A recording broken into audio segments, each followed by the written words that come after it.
Washington. I'm the program manager for DJJ, and I'm also the task force person on this, the chair. So good morning.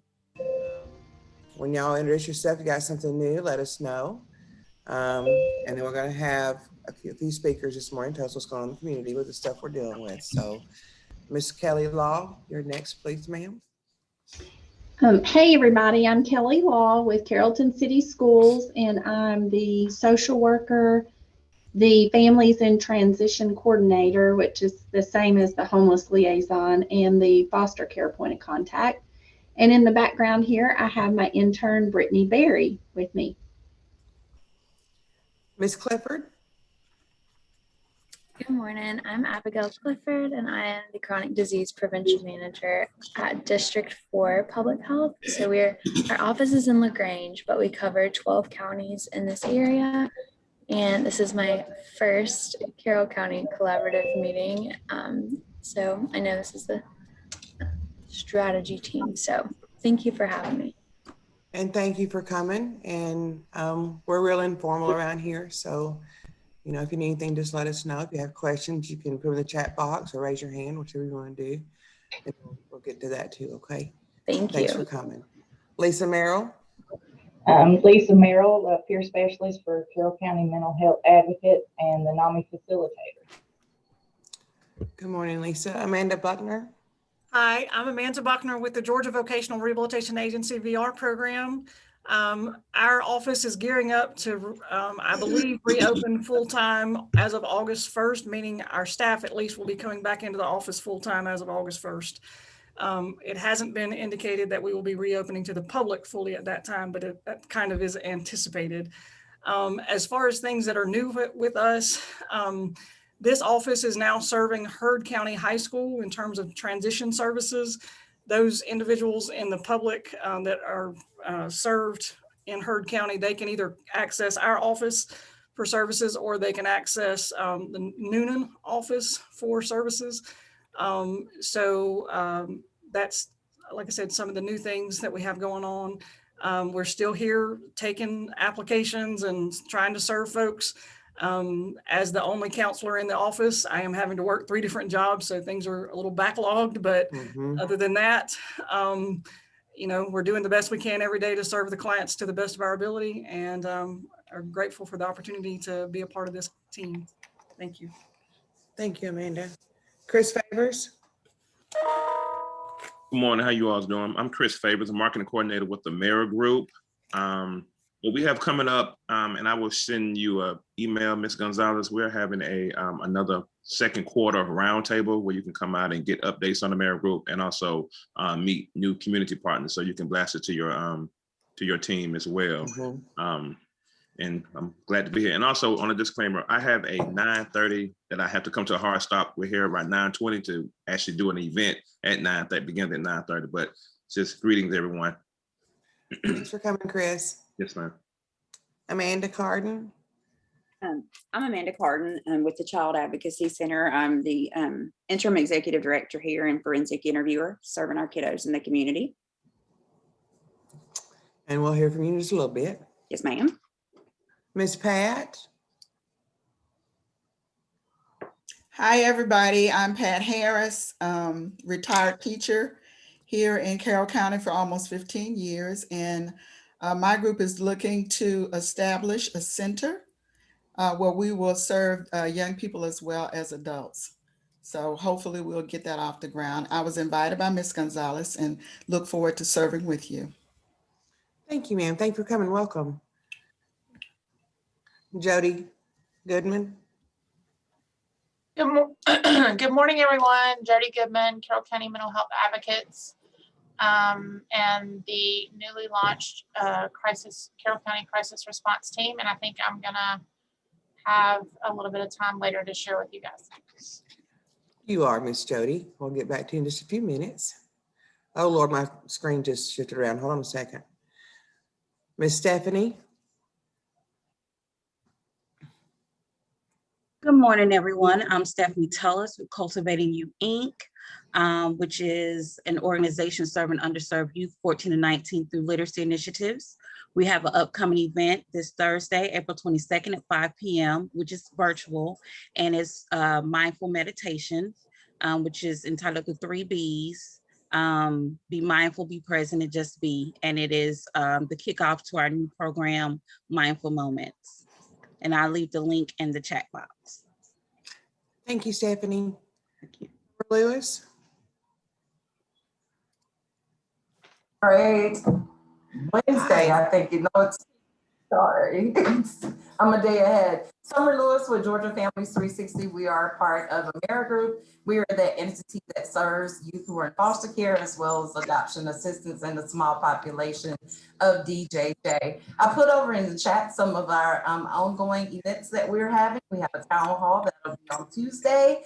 It's a time to come out, learn more about Georgia Families 360, and also participate in a statewide resource fair. On the 6th of May, we will also be doing an HPV webinar for males. So we would love to have your males come out and learn a little bit more about HPV. Thank you so much for allowing me this opportunity to speak. Thank you for joining us. Ms. Worthy? Hi, I'm Wendy Worthy. I'm for Triad Psych in Carrollton. We are a counseling service for students and adults with autism. About 50% of the population that I serve is students and adults with autism. And then the other half is pretty much just regular therapy. We have a group for elementary age students and a group for high school age students. I'm looking forward to starting an adult group of students with autism and a middle school age group of students with autism. And Luke Brown invited me. So thank you so much for having me. Thank you. Wendy, if you could put your information in the chat box, that'd be great. Yeah. Because I have two young kids, two youth right now that have autism. So outstanding. Thank you. So and it's hard to find anybody to work with them. I mean, it's just hard.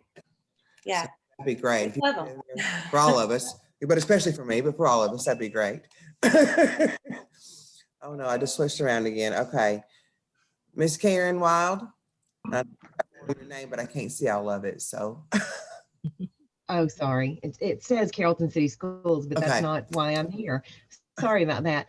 I am representing first readers of Carroll County, and I would love to partner. We would love to partner with anyone that already has an established meeting where we could come in and work with families, helping them understand our topic is Conversations Count. And it is a very light approach at helping families to feel confident, families and daycare providers to feel confident in just using eye contact and talking that moves along the line, interactive reading in support of their children or children in their charge. Thank you, ma'am. Well, this is the place to hook up with somebody to help you out. I know. So everybody's here. So Miss League.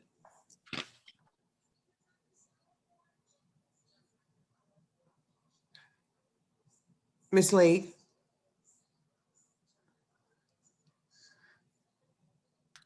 Sorry. That's I okay. had to jump up for a minute. I'm Charlene League, and I work for Impact West Georgia, which consists of the Hope Center, the Homeless Shelter for Men, and we also have the Deserve Van where we transport all Carroll County veterans free of charge to their medical appointments. And then we have ACE, which is the Adult Community Education Program, where we teach reading, writing, and English as a second language. And I'm glad to be here with all of y'all today. Thank you for coming. Amanda Robinson. Good morning, everybody. I'm Amanda Robinson with Willowbrook at Tanner, and I manage the partial hospitalization program here in Carrollton for both adults and children. We have both programs open. We do have transportation for both programs. And we do have an event coming up. Just wanted to share with you guys, and I'm going to send out the flyer in just a little bit. On April 29th at 6 p.m., we are going to host a conversation for Polk and Cedartown in particular, talking about suicide and preventing the cycle of suicide. Unfortunately, that school district has seen an increase in completed suicides, but it is a virtual event. So anybody in Carroll County that might be interested in getting that information is very welcome to attend. Thank you. I know in the field that I'm in, it's very important that I attend all those that I can. Absolutely. And thanks for letting me sure it's switch really around important. on you, Lee. I was going through the drive-through at Starbucks, and anybody that's been through the Carrollton Starbucks knows it's a situation over there. So thanks for letting me switch around on you on different computers. I'm just trying to go in order on my screen. I'm like, oh no, they moved. What if I miss somebody? But when I get done, if I miss somebody, I'll just holler, okay? Because everybody's moving around my screen, so I don't want to get lost. Thank you. You're welcome. Thanks, Amanda. Tamika. Hello, you all. I am Tamika Chili with Partners Advancing Student Success here at Billerica High School. I hope y'all are having an awesome day.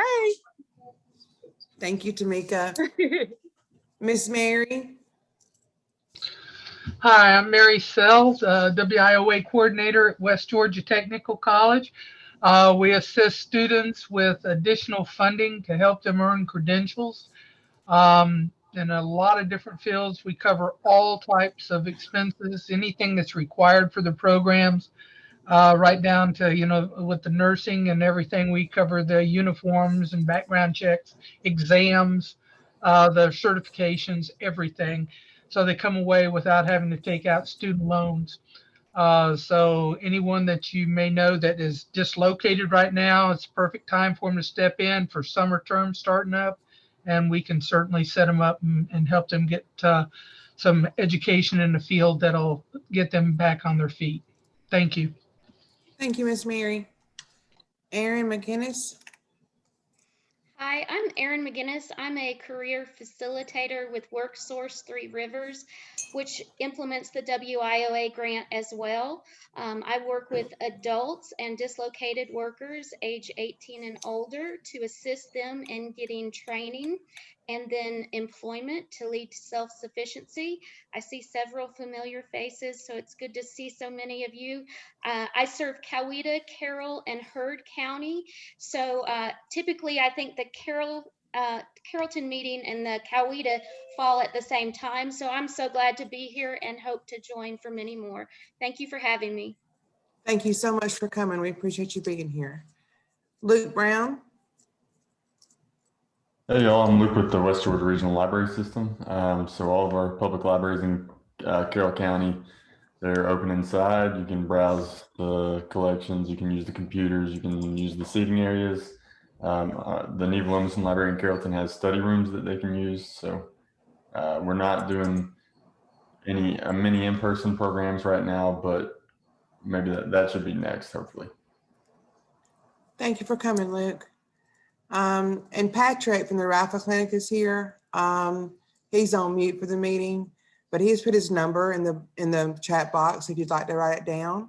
And he said if you need anything, just to give him a call. Lori Thomas. Good morning. Lori Thomas, Carroll County Mental Health Advocates. I'm guessing Jody gave the update on everything that we're working on, but we're keeping busy. Thank you, Lori.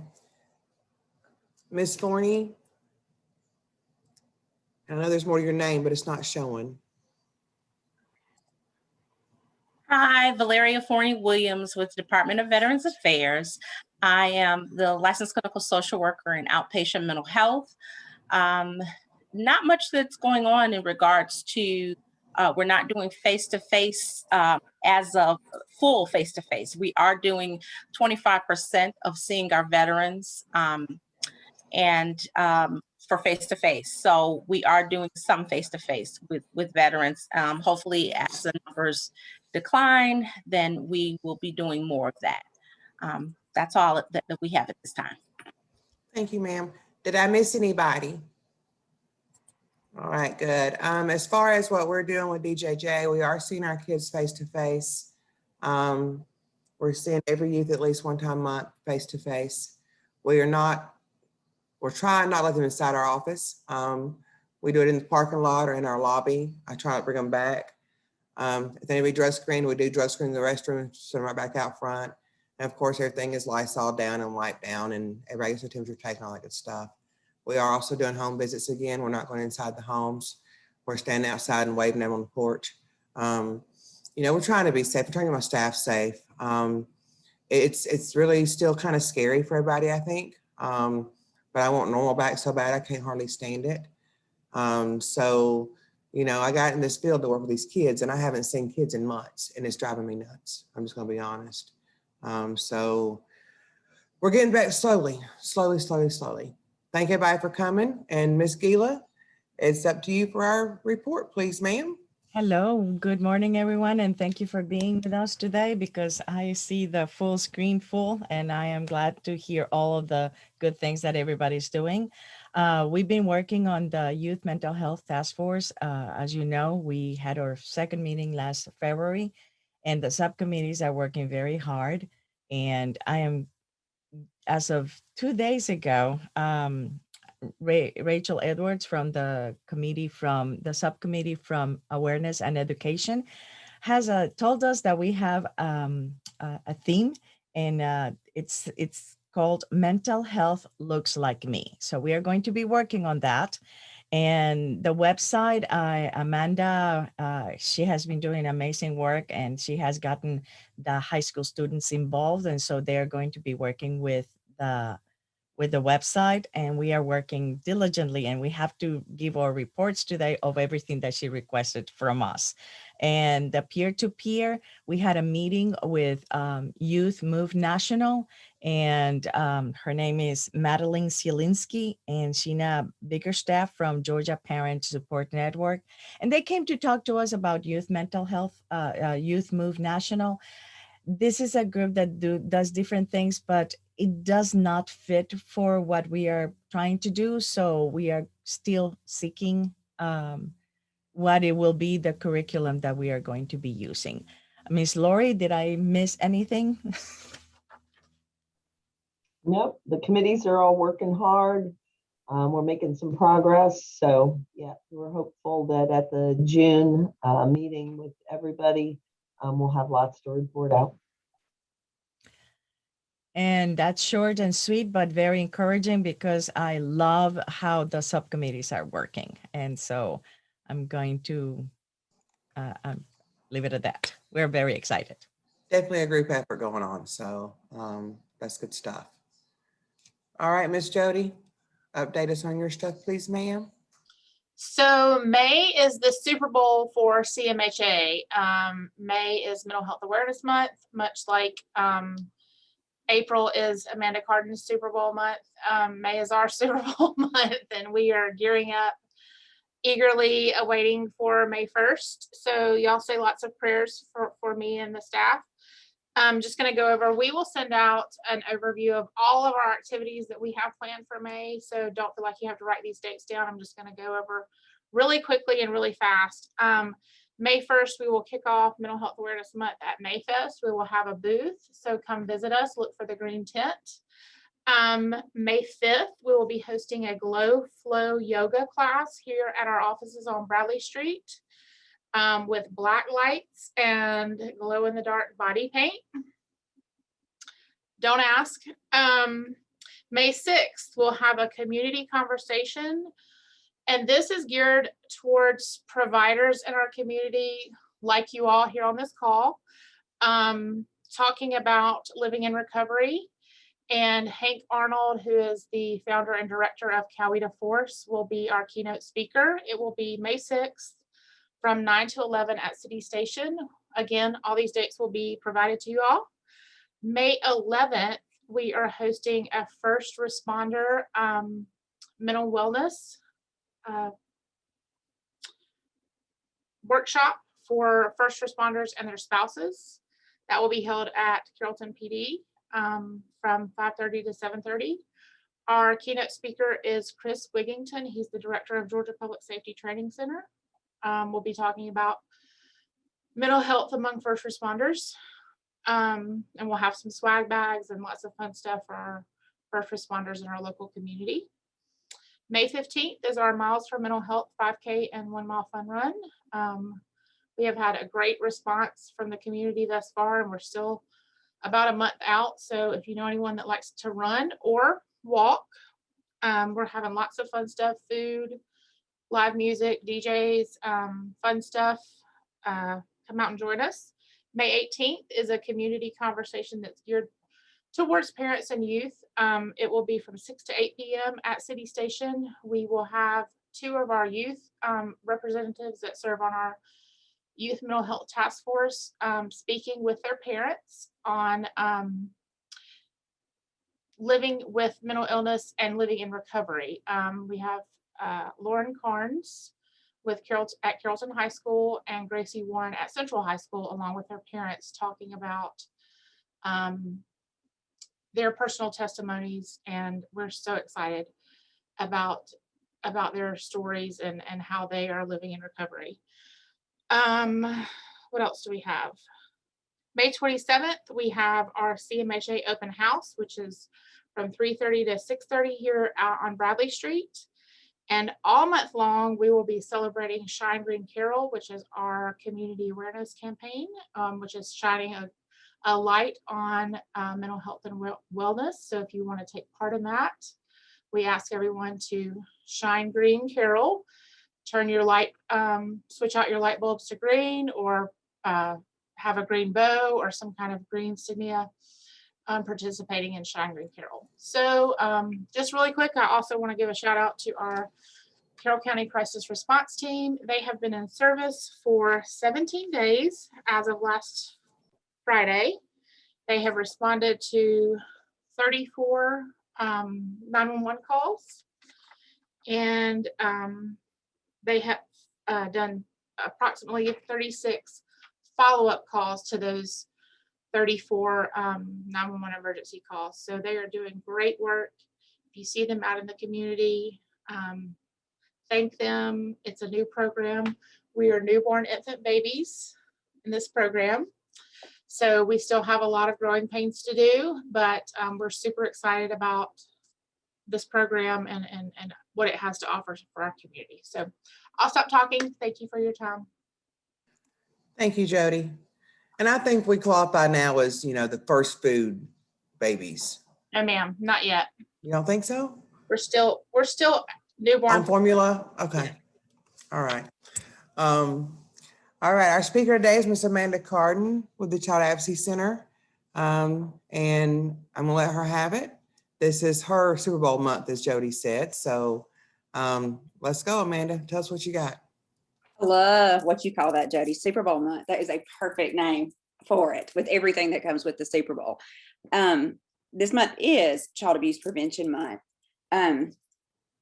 for the state, for the country. Oftentimes that word is used interchangeably with awareness. Sometimes you'll see this as Child Abuse Awareness Month. I am one of those cats. I can go on like a preacher and I can hop on a soapbox. I think in this circle right here, we are far past awareness. I think we are far past awareness, and less people lay in the bed all day with the covers over their head, don't interact with children, choose not to accept reality. We are far past awareness of child abuse. Sadly, it's something that's went on since the beginning of time. We are at a prevention stage. I'm a big believer in being proactive as opposed to reactive. And sadly, I think child welfare in our country has been reactive for a really long time. You get help once something has happened. You get support once something has happened. So here at the Advocacy Center, I'll tell you a little bit about what we do, and then also some of hopefully our prevention efforts that we have in place now and how we look to grow that. I am the lead forensic interviewer, have 2 ladies being trained right now this week to become forensic interviewers. Thank you, Jesus. I love forensic interviewing, but right now I'm also the executive director, and it's just a lot right now. I'll never give up my hands and kids because I'm like Lee. I got to have kids. Like I have to. That's what feeds my soul. But we are busy, y'all. We are very busy. It is Tuesday, and I have 12 interviews scheduled this week. And it's Tuesday, and I have some already scheduled next week, and I feel certain we'll probably have more this week. That's 12. And how you get to this center for an interview is that law enforcement has become involved. So this isn't a parent reaching out wanting an interview. We just can't work.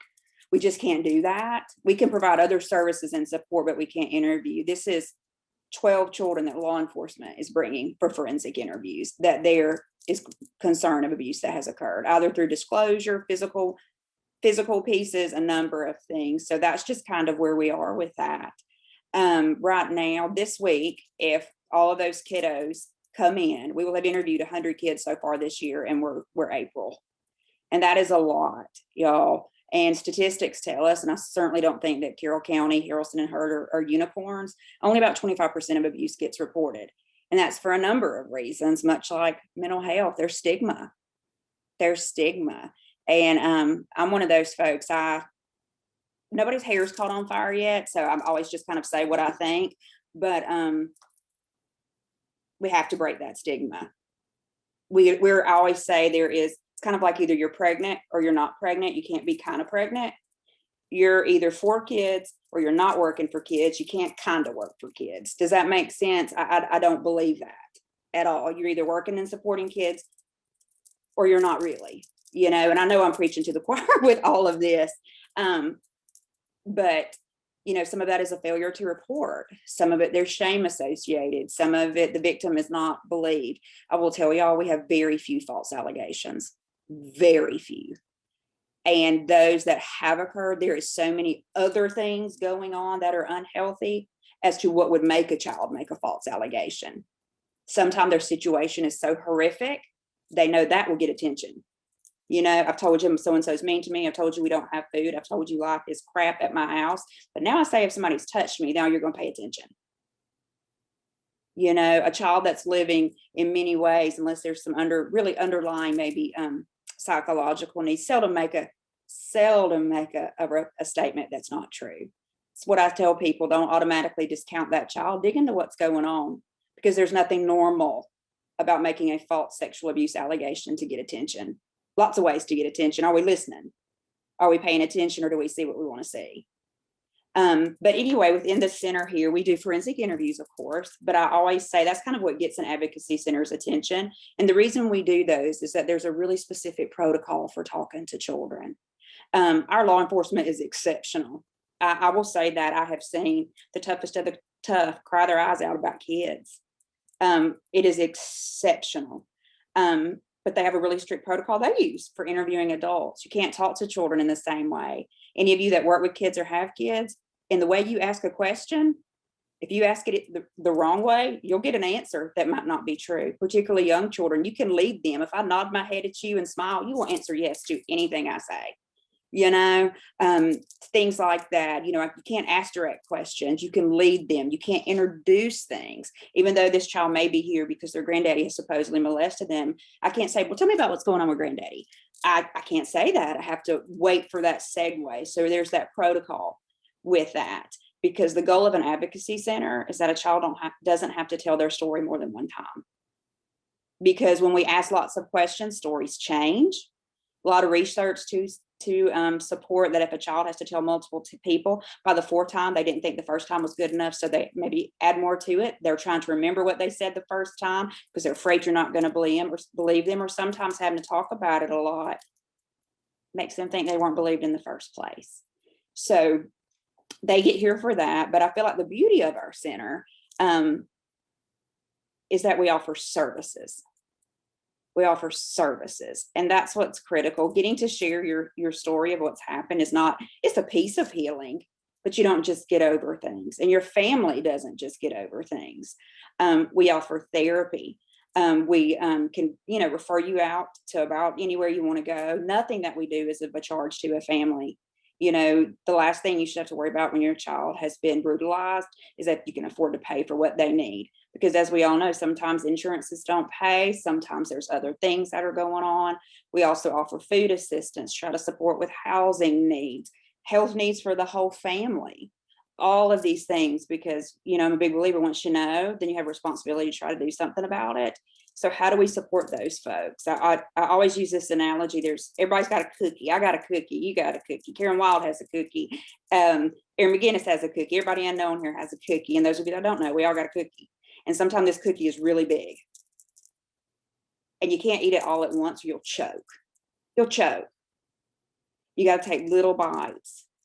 And you have to have people help you take those bites sometime. Oftentimes we'll get a family in here. Yes, this situation has occurred, but then when you start talking and you build that trust, oftentimes there's a whole other round of stuff going on. So I may not be able to fix what's occurred today because that's not within our realm. But how are we going to help you eat those other little bites? I always think when you're in a time of crisis, we have to be able to check something off the list right now. So if I find out you need food, you're going to leave with food. You're going to leave with food. We have a pantry here on site of food, clothes, things like that. If we happen to be running low, I'm going to reach out to somebody, and you're not going to leave not knowing how you're going to eat. You're not going to do that. If you just found out your child has, I'm just going to be really open with y'all. Like I said, nobody's here ever catches on fire. You just find out your child has been violently sodomized and they have to go have a forensic medical exam. Y'all, Tanner does not do that for children. They have to go to Scottish Rite. What if you don't have the gas money to get there? What if you don't? I'm not allowed to drive you. We just can't. But what if you don't have the gas money to get there? Is it, I'm sorry, I don't think that's acceptable to tell somebody that's just found this out about their kid. No, we're going to get you gas money. If we don't have a gas card to give you, I'm going to follow you down to the marathon. Honestly, I'm one of those people. I'll just slip you the money to do it. But if you're concerned about that, our parents have such integrity. Most of the time they're like, Miss Amanda, I want you to follow me down to the marathon. And you go in and prepay and say they got 25 on pump 5. How do you tell a parent, I'm sorry, can't get to Scottish Rite? Can't do that. It's not part of, you don't do that. So how do you make those things happen? Or something's happening in motels. We got to really try to work on getting out of a motel. And that's really hard in our community. So what are we going to do? And how can we talk about being safe specific to your situation? There's safety needs in every home. There's safety needs in my home. We need to address them specific to your situation. To talk about keeping a kid safe in a gated community with a fenced-in yard and all the above is radically different sometimes than talking to someone who's sharing a motel room at the Crown Inn with 3 other families. It's a lot going on. A lot of the work so we talk with families on those healing processes. We provide advocacy for that kid and for whoever is caring for them. Whoever that is, whether it's foster care, whether it's their parents, their grandparents, who is caring for them. And then moving them forward and throughout the legal process as well. We try to just be a really safe place. You don't recruit kids for the center here like you recruit for a football team, but they need to have awareness. We were at the Dogwood Festival this weekend, right across from my man Luke Brown from the regional library system. We were all there. You're not recruiting kids for the advocacy center like a football team, but you need to know that it is so safe and so good if you come here. It's going to be one of the best steps of a really bad situation. You're going to have non-judgmental support, and we're going to be moving forward. So that's some of the work we do. We also do prevention. I will tell y'all, I'm a darkness to light nut. I am. I've taken the training a zillion times. I've presented the training, and y'all know I stay on script, but then I go into my own tangents. When the preacher screams to go to the scripture that's not remotely on the list of the bulletin, that's me. It's huge because I think that adage of when we know better, we do better. Child safety, y'all, it'll get me choked up. Those of y'all that know me, I'll also cry at the drop of a hat. Y'all, child abuse is not, no one is exempt. My daughter lives in what you would consider a traditional home. I never once for a second think I am so privileged that this could not happen to my daughter. Never once. That is cocky. That's just me vomiting it out. That is cocky, because I will tell you, this center interviewed 306 children last year. 305 of them knew their offenders, and they knew them very well.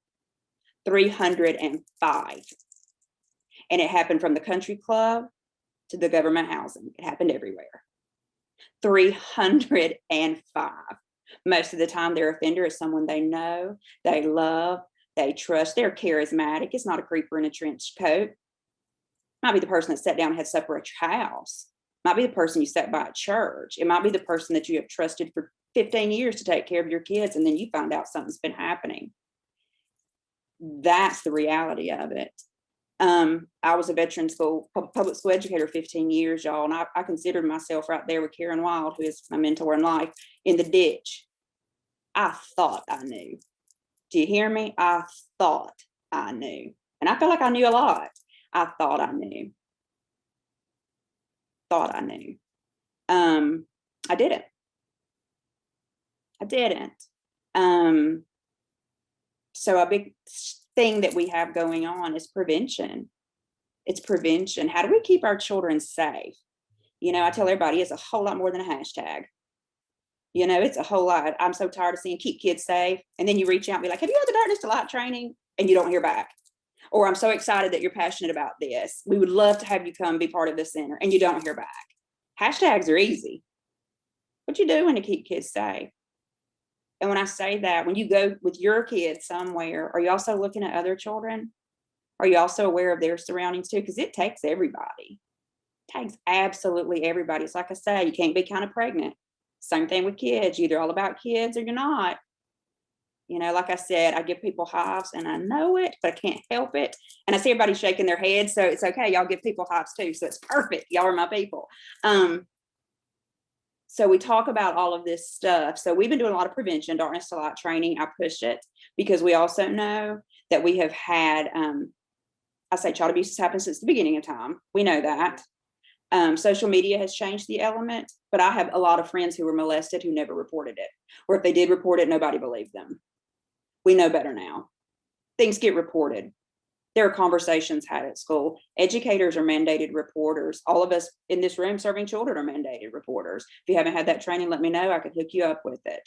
You're not an investigator. Don't start questioning the kid because you ruin what could potentially be an interview here. If you suspect, if you have suspicion, you put in a report. I've had to make a report on people I know and love very much, but it goes back to I'm either taking care of kids or I'm not. That's hard. That's hard. But, and you know, I'll have people say, what if it's not true? I'm like, that is true. But my God, what if it is? What if it is? And y'all, I tell you, and it's not to make your hair catch on fire.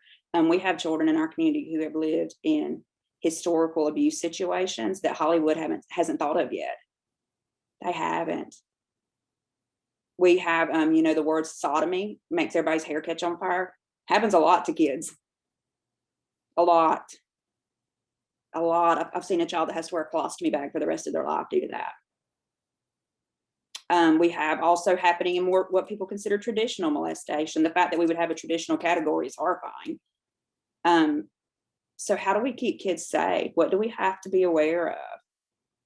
Do we become humble enough to realize that it could also be us? And what do we do? And how do we report that? How do we kind of scan our environments when you go out and about? Are you kind of checking? If you're going to send your kid off to a youth camp, do you know exactly what's going on? Do you know exactly who they're going to be with? Do you know all these pieces? I tell everybody, you want to send your kids to daycare, you make sure they've been Darkness to Light trained. That's a 2-hour commitment max. If they cannot make their staff attend a 2-hour free training, I don't know how committed they are to child safety. 2-hour free. You can do it online, you can do it in person, you can come here, you can chop it up into sections. You want to keep my child and you can't commit to that, I'm sorry. And I know that sounds harsh, but y'all, I have seen things that have broken my heart beyond what I thought I knew. We also talk a lot about trafficking because there's a lot of very much misinformation about that. It is not Liam Neeson on taken. It's not.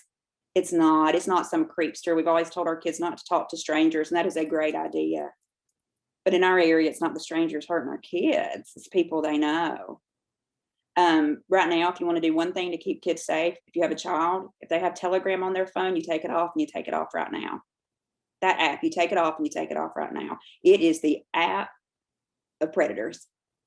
It is. Adults have it as well. It has great features, but it's also not monitored. That is a common theme we are seeing. It's not monitored and they are out of the country and they do not have to comply with a lot of our law enforcement. So what happens with children on that, often never known. It's not.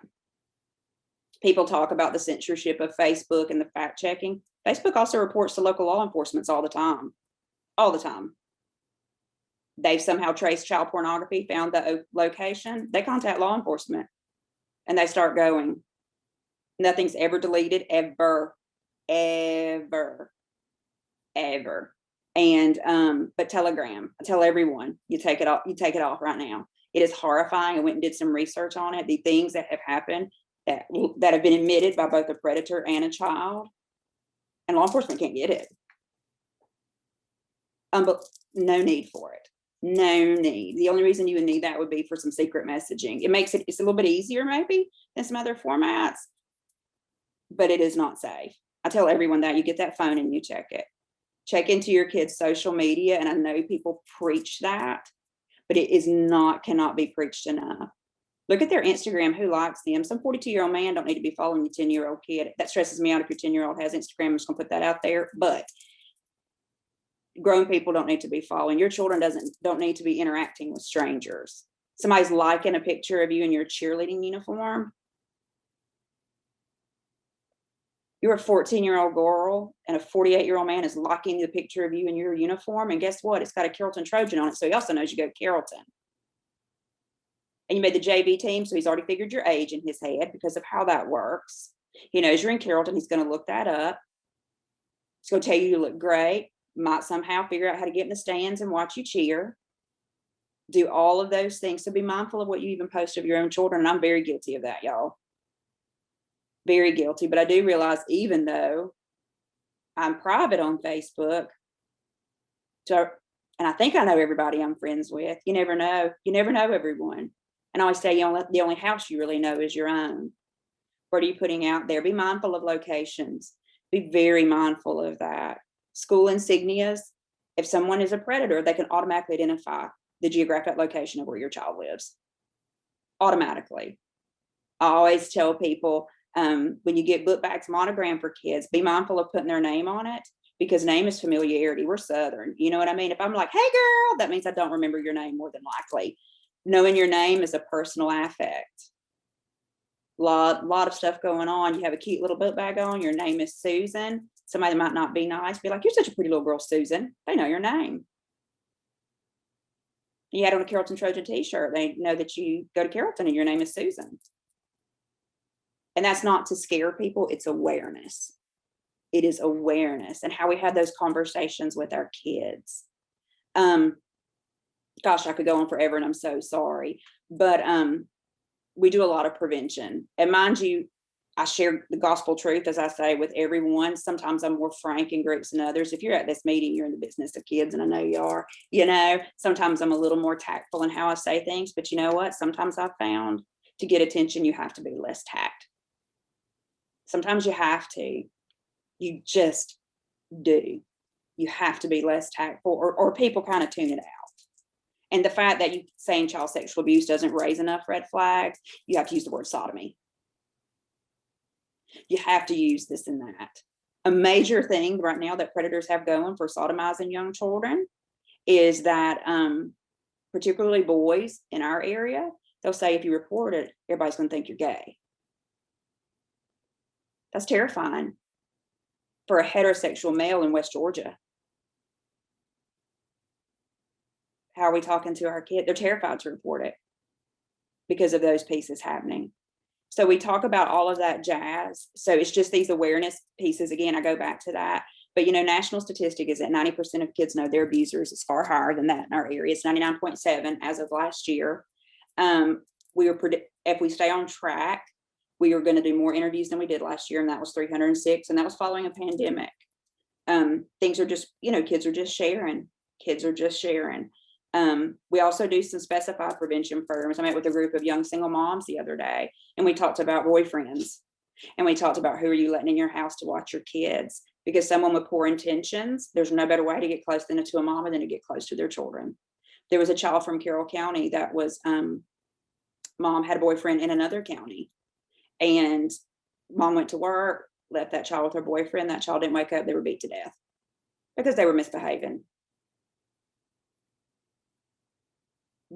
Dead.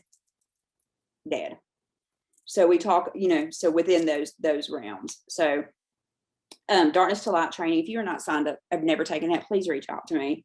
Please reach out to me. There's such good training. It is good conversation. If you have a group that maybe the population is more so Hispanic and speaks Spanish, the beautiful Gila Gonzalez is also a trained facilitator. I'm doing a training this Thursday night at the Care Cottage behind Martin and Hightower. It's open to the public. The Rotary Club's doing, but it's open to the public. We have trainings here the first Thursday of every month from 6 to 8. But that's set in stone, but we can come to your group. We can do all of the above. You know, Carroll EMC is trained 100% of their staff. 100% of their staff. Jody Goodman has trained 100% of her staff. School systems are training their staff. Carroll MC did it because, you know, my husband's a lineman. My husband sees kids all the time. My husband's had to make reports from things he witnessed at a house because they don't think the guys climbing the poles doing construction work noticed anything. And they see a lot. You know, I've had my husband call me, he's like, what do I do? And I'm like, you call this number and you do it. He's like, well, I'm not sure. I said, it's not your job to be sure. And he's got pretty doggone good instincts, you know?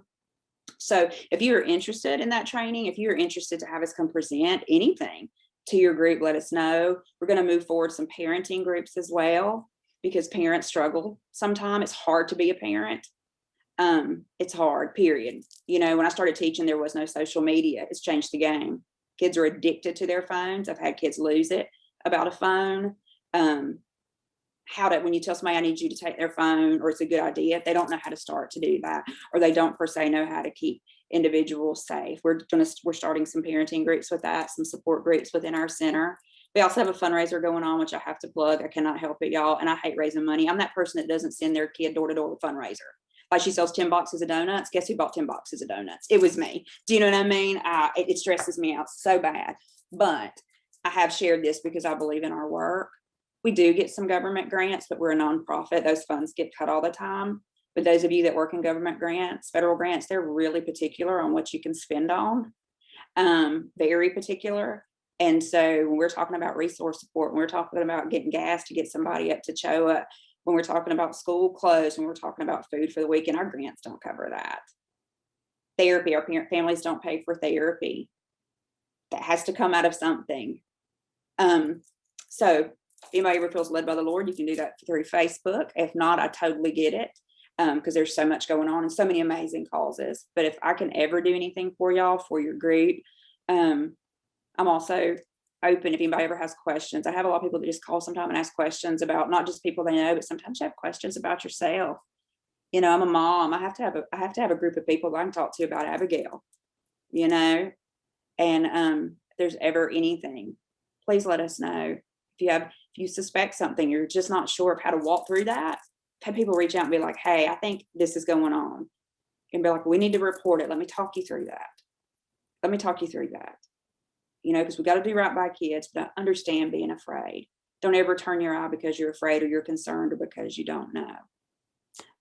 Anyway, I'm going to be quiet because, you know, I'll go on forever. But thank y'all so much. Couple events. We do have a candlelight service Saturday night at 8:00. It's going to be at Courtyard Park, which is where the Dr. King Monument is. It's not a candlelight vigil. It's just because a vigil to me means so sad. This is reflective of the children of our community, the West Georgia community, who have experienced child abuse. Just going to be a conversation. It's very kid friendly. I'm not going to talk to the public group like I just spoke to y'all right now about all of this stuff. Very kid friendly. My child will be there. It's just going to be a candlelight service, be super short. I know it's a little bit late, but I feel like having to put sunglasses on at a candlelight service defeats the purpose. So it's going to be a little late. We're also doing Friday giveaways here every Friday. Let your families know, you yourself like those, because it's not a raffle, it's a giveaway. Everybody who follows the little directions, their name gets entered and they get drawn in their family baskets. This Friday's is board games and books. We've had some that were movies, and Freedom Movie Theater, who's given, you know, some stuff. The first one was outdoor activities. It's things you have to do as a family that doesn't require any type of technology. And I think that's the big thing. You know, it's been a big month. You've all seen the pinwheels. You've all heard our stuff. But I thank you. I thank y'all for being here. Thank you for supporting kids. I always say, you know, in a country that seems so divided at times. My granddaddy, he's been dead a really long time. Yeah, I say really long time. He would be 106 if he was alive. Actually, today he would be 106. Died in his 90s. But he always used to say, you judge a country based on how they treat their kids. He said, because if people, no matter if you're Democrat, Republican, Christian, atheist, if they can't agree on chillin' would be his South Alabama term. He said you can give up on them ever agreeing on anything else, ever. He said if they can't agree on the fundamentals that children need to be safe and that all kids deserve to eat, you can scrap anything. They will never agree on anything, ever. He said, you get it. He always used to say that with politicians. Listen to what they say about kids. He said, because if they can't get it together to work with people about kids, anything else you're hoping for ain't going to happen. Because if it's not a basic tenement that you care about children, he said, my goodness, what does that look like? So that's kind of where I stand on those things. So thank you. I am done. Thank you, Amanda. But there's some questions for you. Oh, Lord. Hold on. I'm so sorry. That was very dramatic, wasn't it? Do you know if there are still classes for students to help them to know that their body belongs to them and help them to identify safe people in their life, school, home, etc.? There is actually now, hold on just a moment. I'm so sorry. My ADHD, the phone in here is ringing. Yes, every school, there was actually a law now that has been passed that you have to teach that. Again, it goes back to when you know better, you do better. We realize that good touch, bad touch doesn't work. It's not a lot of research to support it. You have to have a much more intentional conversation. Yes, you talk about the body, but it goes beyond that. You know, we know that it is seldom, again, that some stranger comes up and touches your private parts. It is oftentimes a grooming process. There's oftentimes a trust process. There's oftentimes these things, but yes, schools done through guidance. Some is done through agencies coming in and providing training. Every school's model looks different. My hope is that that would be the 21-22 school year that we begin doing some of that, writing a grant for those pieces, and also being conscious of our staff. Right now, we would have to have Jesus come do it for us because of kind of all that's going on. But yes, I think kids have to have the words to use. I think that's a piece that we've missed in our community, is to really having conscious conversation with kids about how to make good choices and be safe. I always say it's a parent's responsibility and not the kids. It's a grown-up's responsibility because we know kids don't think quite that way. They're not old enough to assess risk, but how to do that. And I tell kids, having an adult you can talk to and that you trust is critical. Every time I interview a kid, tell me 2 people you can talk to. 2 people. And what's horrifying is when they have no one. When I worked in a school and you would say, who can you talk to? Or who is there somebody in this system? And you're 15 and have been in school for 10 years. And as an educator, it made me reflect, no one has connected with you in 10 years. That's horrifying. And you don't have someone you feel like you can talk to at home. When I worked with the school, Sweet Lee over there, sometimes kids will tell, who can you talk to? My DJJ person. How horrifying is that a kid, the first person they can talk to is who is supervising them to the Department of Juvenile Justice because they care about me. That's horrible. Shame on me. Shame on anybody that's your first person. I agree. So yeah, everybody knows Miss Lee. Everybody knows Mr. Archie. Everybody knows Miss Stephanie. And those are those kids, because sometimes kids with those unmet needs start acting out. Well, then you get in trouble. And your needs haven't been met, because that works. But they get with these folks and great things happen for them and they get support and love. That's a beautiful thing. But yes, to answer your question, things are taught. I think it may need to be a little more intentional, and it also has to be developmentally appropriate. So wanting to get involved in that, but it is happening. It is. But I tell adults, if we tell kids to tell adults, then adults, you better believe them. Because it is a waste of their time to report it to you. If you don't believe it, you don't do anything about it. The biggest heartbreaks I ever see as a forensic interviewer isn't that they were raped, isn't that they were molested. The saddest kids are the ones that said, I told my mom and she didn't do anything. That's the kid that's suicidal. That's that kid. Or I told so-and-so. Well, they told the preacher and we all prayed about it at church, but nothing ever happened and that person still went to church. Or they still come to Thanksgiving. Or they still come to Thanksgiving. Or they still come to Christmas. That's it. So I tell everybody, if we identify who our kids can talk to, then we better believe them. Because if we don't, they'll never talk again. And we've lost it. So we lost that chance. Okay. Is there another question? No, there was just a comment on what you already had said. But it says, because if over 80 to 90% of is someone that they know, and may very well be a caregiver. And so finding a safe place or person is essential, not to hold them responsible for, but predators groom them and families aren't open with what they do. They are. And what's so interesting about that is that sometimes it's, you know, it's a caregiver. But knowing when we help those kids find safe adults, what is their criteria for safe? Do you know what I mean? Being mindful of that. Is it the 45-year-old neighbor who liked your picture in a cheerleading outfit? Is it who are we defining as safe? And being really conscious and having that conversation with kids, you know, because sometimes who we identify, we'll say teacher, preacher, blah, blah, blah. Are those the safest people for our kids? We have to be really conscious and help them identify that.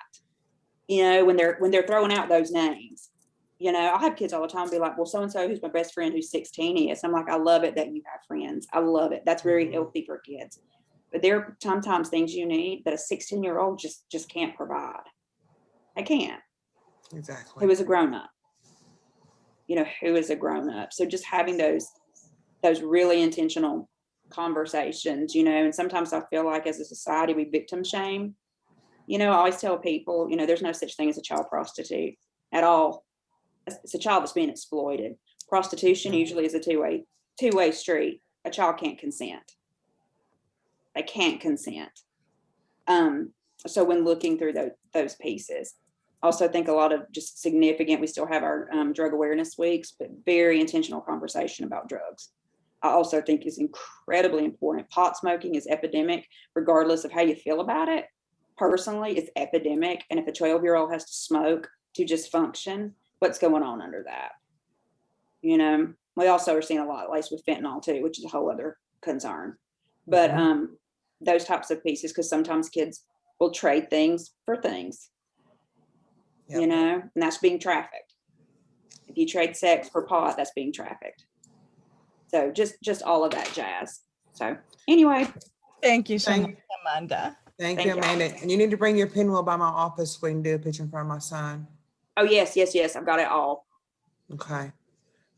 She's passing the pinwheel this month, so I have to do it for my department and for my staff. I mean, we do care about these kids or we wouldn't be doing what we do. So thank everybody for coming. Ms. Gill, you got anything else this morning? No, everybody, thank you for coming. And I just wanted to ask permission because all of the information that was said today is so important.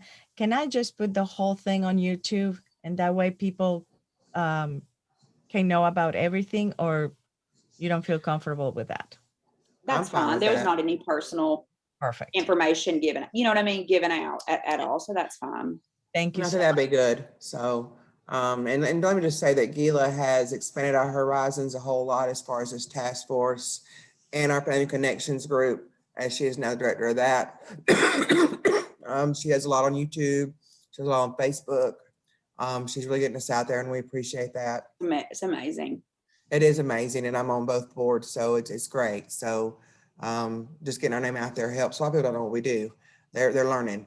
They're learning. So. It's incredible. And I have to give Miss Gila a plug, y'all. She does reading for the public library.